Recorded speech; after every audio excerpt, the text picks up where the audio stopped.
Visit abaeservices.com for fast medical transcription service. This podcast episode is brought to you by AB Music Creative.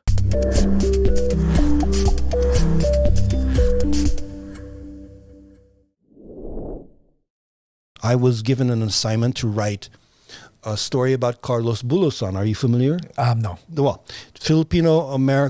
immigrant Filipino poet during the 30s and 40s, published. He was very involved with the labor unions during that period of time.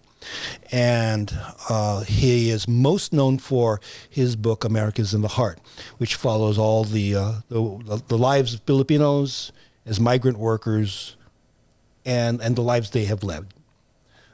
Because he is also a published poet, he has a certain notoriety. There have been other Filipino writers, but apparently his work just stays at a very high level and recognized. I was given the assignment to write a short play about him and America's in the Heart, this book, which I struggled with. So from the book, you had to write a play that had included parts of the book. Yes. The essence of the book. Well, it took me like weeks to try to get through it Because you had to read the book. Well, no, I was still resisting. I was like, why do I have to read this? My father went through this stuff. I don't need to read this. My wife read it like within a week. Me, I can do it a little later. But finally, like I had a deadline, and I had to write something. What was the reason for the procrastination, though? I think,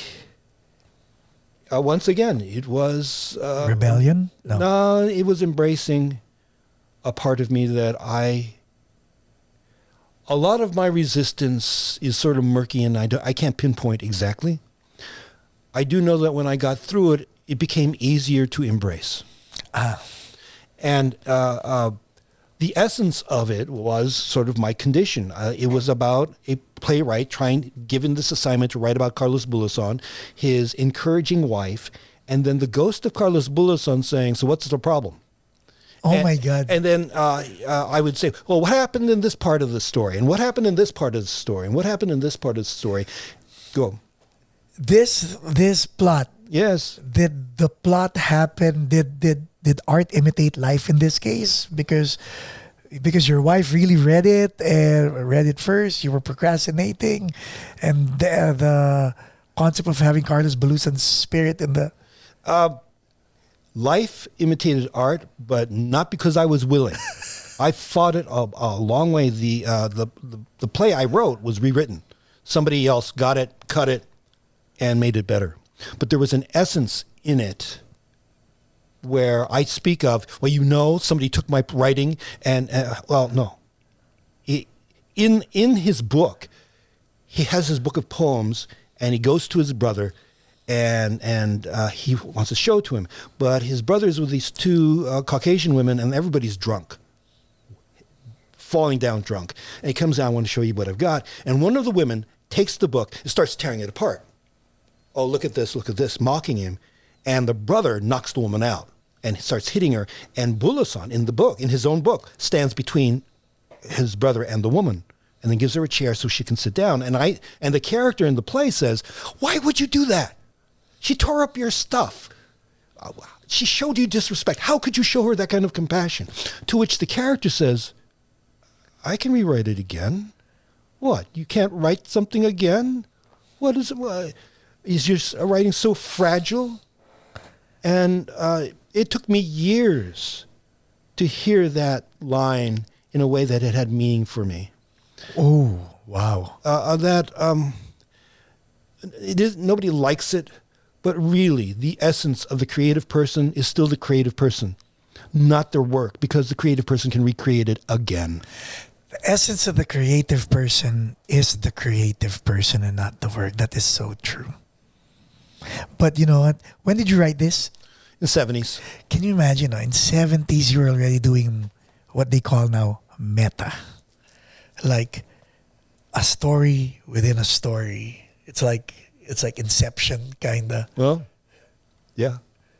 Nice. Oh, not intended. It worked out that way. So, and then after that, Oh, after that, oh my God, this is nice. I mean, Did you continue on and on and on and on? Well, the occasions presented themselves where they needed more Filipino work, and at that time, I wasn't the only person writing who was Filipino, but I was the most accessible Filipino writer for that theater. The East West Players got a $250,000 grant to essentially create an Asian American festival in county parks. So every weekend we would back up maybe like 50 to 75 actors, dancers, musicians, and we go from one place to another. And I had to write material for it, to which I did. And I wrote a couple of things. I wrote what I call the commander's speech, which is dedicated to my father. Your father was in the Navy? No, he was in the Army. Engineers.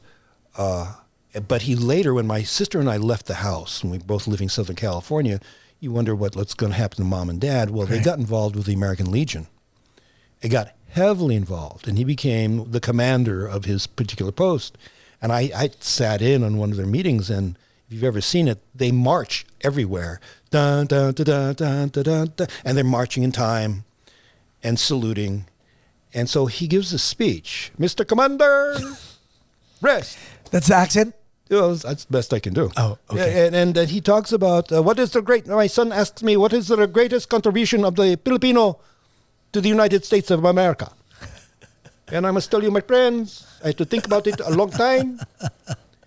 And it goes on, and he says, that is our greatest contribution. Our young people and their dreams stretching for all of their dreams that they may come true. That is our greatest contribution. Of course, my father also wishes that I were a lawyer. So